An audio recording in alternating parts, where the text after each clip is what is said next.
Bears are terrifying animals. Sure, under the right circumstances, they can appear cute and cuddly, but people tend to sometimes forget that these animals are essentially perfect killing machines. Their massive size and freakish on-land speed basically make them tanks. If you're unlucky enough to encounter a hungry bear in the wild, unprepared, and it decides it wants you, it's taking you. There really isn't anything you can do about it. Luckily, unprovoked bear attacks on humans aren't a common occurrence, but for the doomed people of a small village in Japan in 1915, a bear descended on them in a way that can only be described as true horror in every sense of the word. This thing would make a serial killer jealous. These horrific events, that would become to be known as the Sankebetsu brown bear incident, began in November of 1915 at the Ikeda family's house in Sankebetsu, Rokusen-sawa. A massive 8.85-foot, nearly 800-pound Usuri brown bear had found its way to the family's home, scaring the family's horse and then fleeing the area with only some harvested corn as its bounty. As the Sankebetsu area had just settled, encounters with animals was not rare,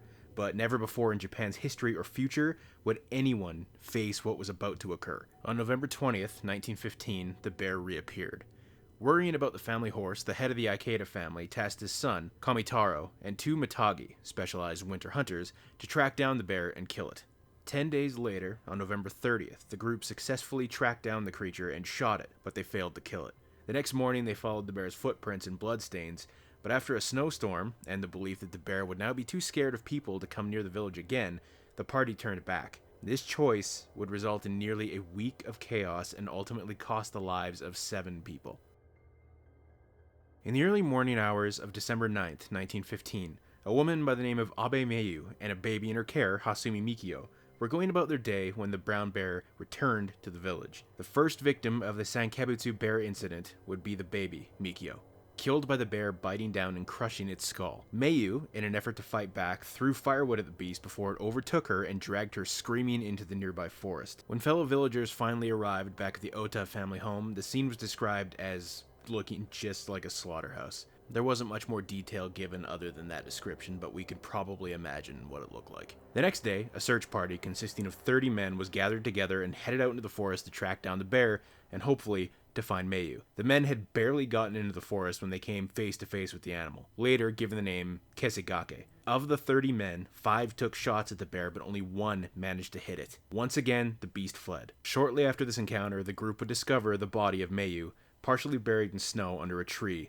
and all that was left was her head and her legs. Kesegake now had a taste for human blood, and the group assumed that its return to the scene of the first attack was inevitable. The party returned to the Oda house and prepared an ambush for the creature, and at around 8 p.m., the bear returned as expected, and once again, the party opened fire on it, and only 1 successfully managed to hit it. At the neighboring Miyuki house, which was being used as a safe haven for women and children after the first attack, where 50 guardsmen were stationed, the gunshots and chaos at the Ota home could be heard. By the time the guardsmen arrived at the Ota house, which was a mere 300 meters away from the Miyuki home, the bear had managed to escape into the woods yet again. The group gathered their strength and began tracking the bear, or so they thought. While the group of guardsmen headed downriver in pursuit of the bear, Kesegake had actually headed straight for the neighboring Miyuki home, which would lead to the most horrific moments of the Sankebetsu brown bear incident. Within the home, 8 people were left while the guard corps went after the bear. Yayu, wife of the household, was preparing dinner that night. On her back, she carried her youngest son, Umikichi. Other children in the home were her other sons, Yujiro and Kinzo, as well as 3 members of the Saito family, sons Hariyoshi and Iwao, and the pregnant wife of Saito, Take.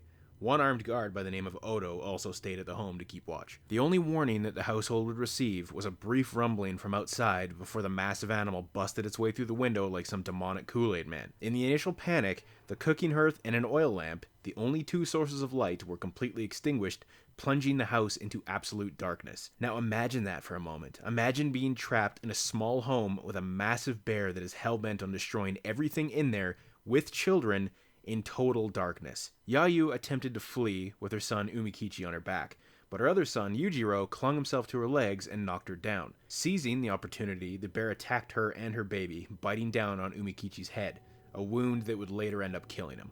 Odo, the remaining guard, made a run for the door, which was noticed by the bear.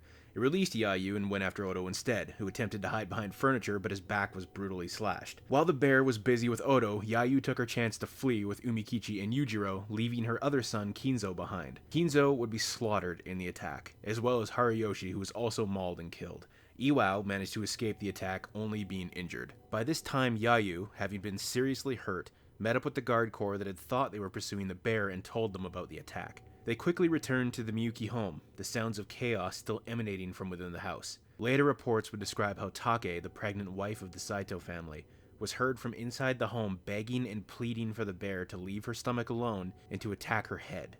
The bear tore her apart, and the fetus was later found outside of her stomach, alive, but died shortly after. Meanwhile, the guard corps was trying to devise a plan to deal with the bear, even going so far as to recommend trying to burn the home to the ground. But Yayu wouldn't allow this because she was still clinging to the hope that the children inside were still alive. Finally, 10 men stood guard at the front of the home while the rest went to the back of the house and attempted to scare the bear out the front door, which ultimately did work. Yet, the Corps' rifles misfired, and the bear yet again fled into the forest and got away.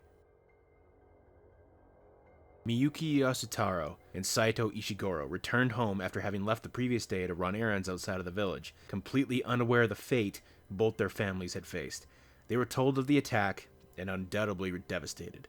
A group of men, including Miyuki and Saito, gathered at the home of Miyuki that night, thinking the bear would return as it had multiple times before, but it did not. The next day, news of the attacks had reached Hokkaido police, who dispatched a sniper team of 6 to the village that evening to deal with Kisegake. In an effort to lure the bear out of hiding, the sniper team decided to use one of the corpses as bait, thinking the bear would come back to retrieve its kill. Now, which body was ultimately used is not known, but it worked, to an extent. Kisegake did appear, but not long enough for the team to fire on it and return to the forest.